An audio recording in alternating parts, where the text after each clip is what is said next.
Philippines ने भी चीन को हुड़की देना शुरू किया। जापान ने भारत का सपोर्ट करा तो उसके साथ चीन ने किया कुछ इस तरह से।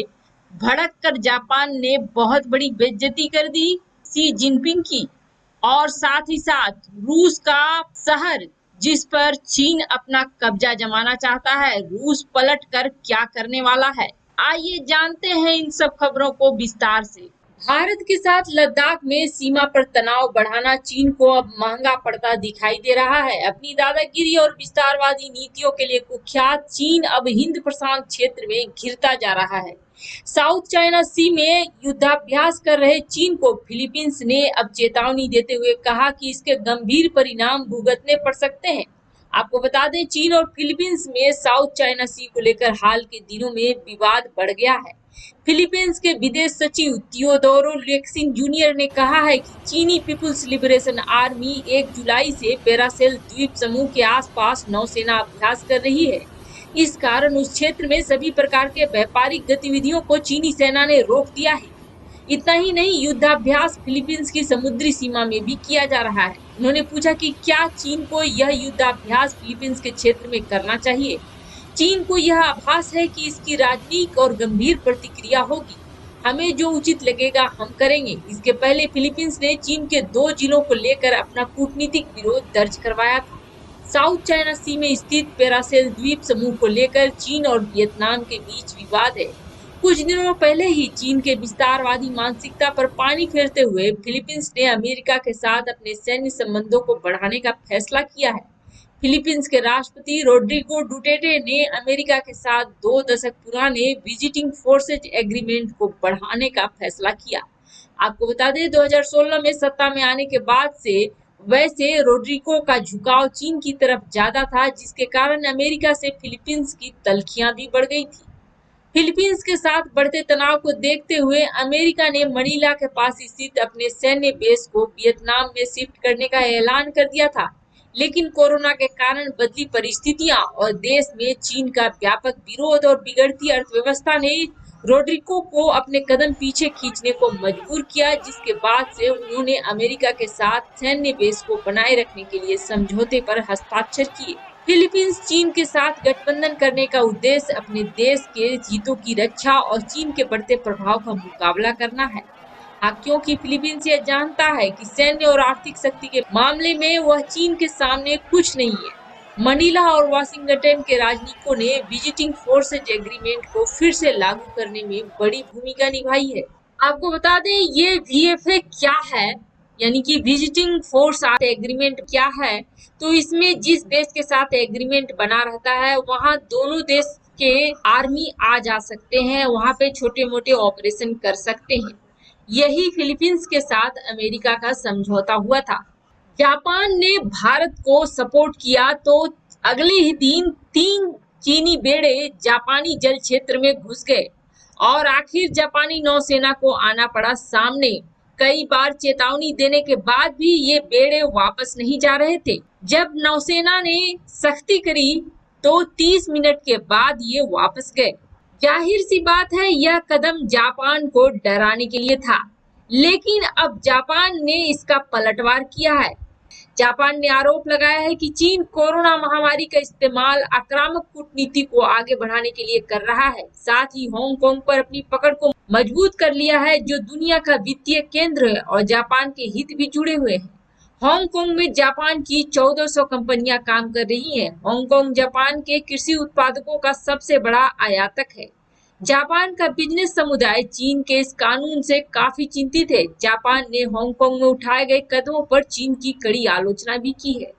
जापान ने कहा है कि यह हांगकांग की आजादी को कमजोर करता है, जबकि साल 1997 में चीन ने 50 साल तक हांगकांग को पूर्ण स्वायत्तता देने का ब्रिटेन से वादा किया था। यही नहीं, हाल के दिनों में जापान और चीन के बीच सेनकाकु द्वीप समूहों को लेकर भी टकराव बढ़ता जा रहा है।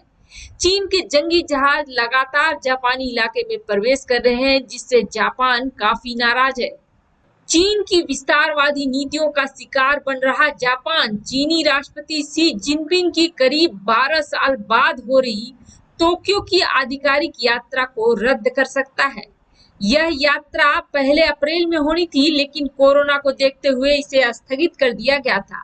अब शी जिनपिंग की यात्रा को लेकर जापान में सत्तारूढ़ लिबरल डेमोक्रेटिक पार्टी के अंदर ही भारी विरोध हो रहा है।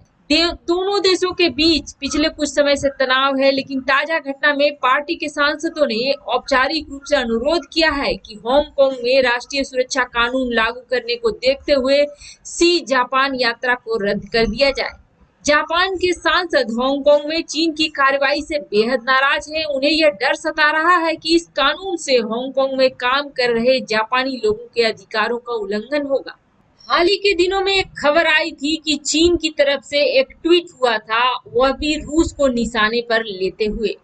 और आपको बता दें, रूस और चीन की जो संबंध है वह एक दोधारी तलवार की तरह है।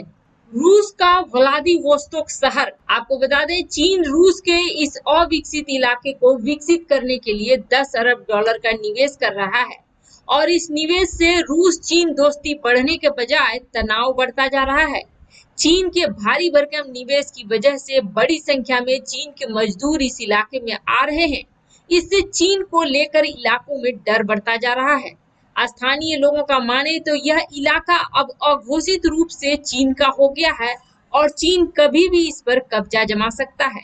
एक अनुमान है कि रूस के इस इलाके में 3 से 5 लाख चीनी लोग रहते हैं। रूस और चीन के बीच साल 1960 के दशक में सीमा विवाद को लेकर युद्ध भी हो चुका है। एक तरफ जहां रूसी इलाके अभी विकास की बाट जोह रहे हैं, तो वहीं इस सटे चीनी इलाके में जमकर विकास हुआ है। यह पूरा इलाका प्राकृतिक संसाधनों जैसे तेल और गैस से भरा हुआ है, लेकिन रूस के लिए संकट का कारण बना हुआ है। रूस ने हाल ही में 1.5 लाख हेक्टेयर जमीन को चीन को 49 साल के लिए लीज पर दिया है। रूस में इस फैसले की कड़ी आलोचना हो रही है। विशेषज्ञों का मानना है कि अगर दोनों देशों के बीच सीमा विवाद को मैनेज कर लिया गया तो ठीक है, नहीं तो यह कभी भी युद्ध का कारण बन सकता है। वैसे रूस ने कुछ दिन पहले ही चीन के खुफिया एजेंसी के ऊपर पनडुब्बी से जुड़ी टॉप सीक्रेट फाइल चुराने का आरोप लगाया था। इस मामले में रूस ने अपने एक नागरिक को गिरफ्तार भी किया था और जिस पर देशद्रोह का आरोप लगाया गया। आरोपी रूस की सरकार पर बड़े ओहदे पर था, जिसने इस फाइल को चीन को दिया था। एशिया में चीन की विस्तारवादी नीतियों में भारत को सबसे ज्यादा खतरा है, लेकिन आने वाले समय में यह रूस के लिए भी खतरा है। दरअसल यह बात ऐसे उठ रही है कि दक्षिण चीन सागर से लेकर लद्दाख तक पड़ोसी देशों की जमीन पर कब्जा करने के फिराक में लगे चीन ने एक और मोर्चा खोल दिया। चीन के सरकारी न्यूज चैनल सीजीटीएन के संपादक सेन शिवई ने दावा किया कि रूस का व्लादिवोस्तोक शहर 1860 से पहले चीन का हिस्सा था। उन्होंने कहा कि इस शहर को हेसेनवाई के नाम से जाना जाता था और रूस ने एक तरफा संधि के जरिए इसे छीन लिया था। दरअसल व्लादिवोस्तोक शहर की स्थापना के उपलक्ष्य में चीन में रूसी दूतावास ने सोशल मीडिया पर एक पोस्ट शेयर की थी और इस ट्वीट के बाद बड़ी संख्या में लोगों ने ट्वीट करके इस शहर को चीन का हिस्सा बताया। इसी विवाद में सीजीटीएन के संपादक सेन शिवई भी कूद पड़े। उन्होंने कहा कि रूसी दूतावास के इस पोस्ट को चीन के सोशल मीडिया वेबसाइट वीबो पर पसंद नहीं किया गया।